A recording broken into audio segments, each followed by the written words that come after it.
সফলতা হবে কিয়ামতের দিন। আল্লাহ রাব্বুল আলামিন তার বান্দাকে যদি মাফ করে দেন, যদি দয়া করে জান্নাত দান করেন, এটাই হলো জীবনের সফলতা। সুবহানাল্লাহ।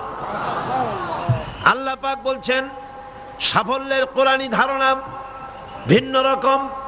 সূরা বাকারার প্রথম দিকেই বলা হয়েছে জীবন সফল হওয়ার জন্য কি কি করা লাগবে। আল্লাহ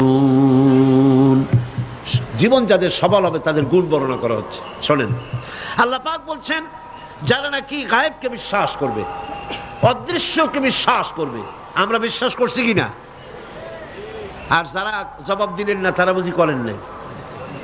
অদৃশ্য বোঝেন তো? অদৃশ্য কি? আল্লাহ পাক। আল্লাহ পাকের দেখি না কিন্তু বিশ্বাস করি নাই।